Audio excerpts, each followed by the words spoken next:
मित्रांनो, प्रवीचा तुम्हा सर्वांना प्रेमपूर्वक नमस्कार.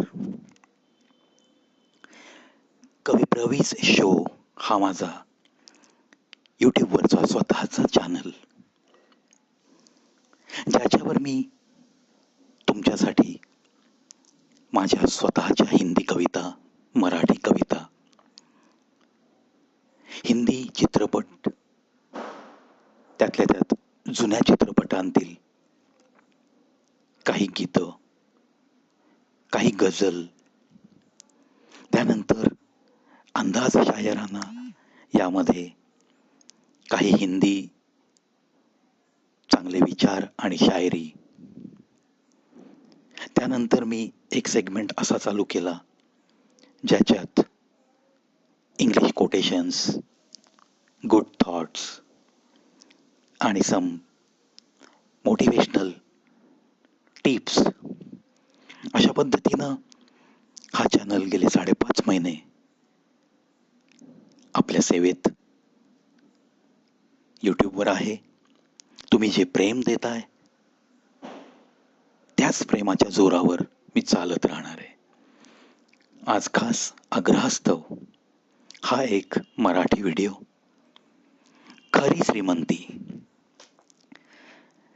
नाते प्रेमाचे, रक्ताचे किंवा मैत्रीचे असो, त्याची वीण आपापल्या हृदयात घट्टच असते ना.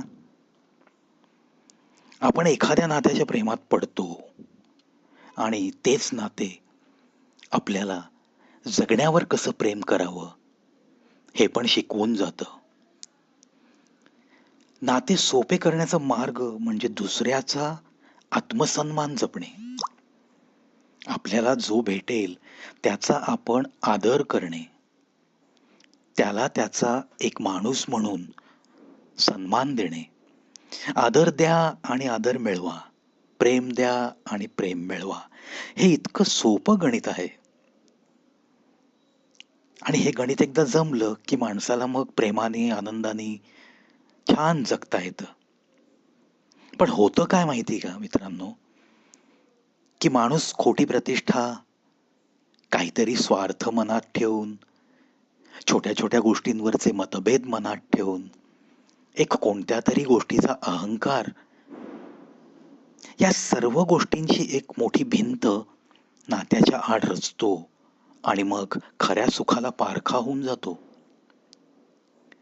ज्या नात्यामध्ये फक्त घेण्याची वृत्ती आहे ना, ते कधीच जास्त काळ टिकू शकत नाही.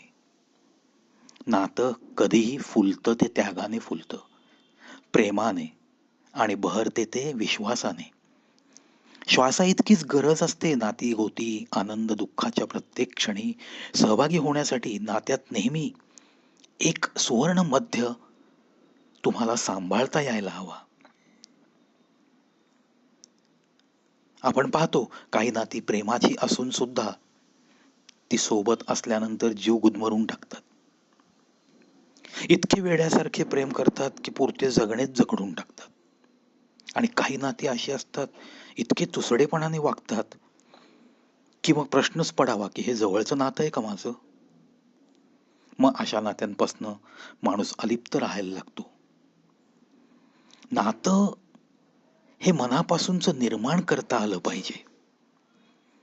प्रत्येक नात्याला सहवासाचं खत पाणी देता यायला हवं. कधी अशा नात्यांच्या सहवासात आपण मनापासून, मनाने चिंब भिजता आलं पाहिजे. कधी कधी शुष्क नात्यांच्या सोबतनं आपण नुसते ठणठणीत कोरडे राहतो. खरं पाहिलं ना तर नाती गोती हा प्रत्येकाच्या जिव्हाळ्याचा विषय आहे. त्या नात्यात कटुता असो वा प्रेम, ते नातं वगळून मनुष्य जगूच शकत नाही. म्हणजे काही जण नात्याशिवाय जगू शकतात, पण त्या जगण्याला खरा अर्थ असतो का? तुम्ही निर्माण केलेल्या प्रत्येक नात्याचं किंवा रक्ताने मिळालेल्या नात्याचं तुमच्या या धडकणाऱ्या हृदयामध्ये एक वेगळं स्थान असतं की नाही? ते स्थान खूप मोलाचं असतं मित्रांनो. त्याची जागा दुसरं कोणतंही नातं घेऊ शकत नसतं. आणि खरं सांगू, नात्यांची समृद्धी असेल तोच खरा जगण्याचा खरोखर आनंद उपभोगू शकतो, याच्यावर माझा पण विश्वास आहे.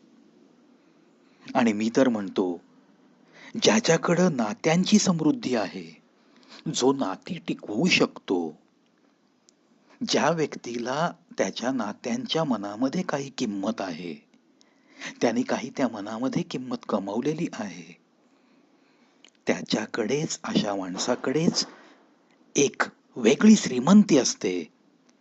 आणि ती श्रीमंतीच आपल्याला जन्मापासून, आपण बाळकडू शिकत गेल्यापासून, बोलणं शिकल्यापासून ते शेवटी बोलणं बंद होईपर्यंत आपल्याला तेच करायचंय. लोकांच्या मनामध्ये स्थान निर्माण करायचंय. रडत आलो आहोत, पण एक विश्वास द्यायचा आहे आजूबाजूच्या लोकांना, जाताना नक्की मी रडवून जाईन. हे प्रेम द्यायचंय तुम्हाला. आणि फारसा अवघड नसतं कोणी कोणाशी प्रेमाने वागणं. मनामध्ये कुठलीही जळमटं नकोयत. आणि जळमटं नसलेलं मन जे असतं ना, ते छान असं उमललेल्या गुलाबासारखं खूप सुंदर असतं हो.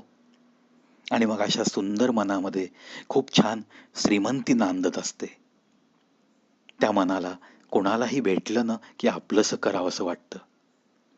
चला ना मग मनाची अशी श्रीमंती मिळवण्याचा प्रयत्न करू आणि एका श्रीमंत मनानं माणूस म्हणून जगण्याचा आटोकाट प्रयत्न करू. मित्रांनो, कविप्रवीत शो यूट्यूबवरती पाहायला विसरू नका. आवडल्या काही गोष्टी मित्रांना जरूर शेअर करा. आजपर्यंतच्या वाटचालीत मला जी साथ तुमची लाभली आहे, त्याबद्दल लाख लाख धन्यवाद.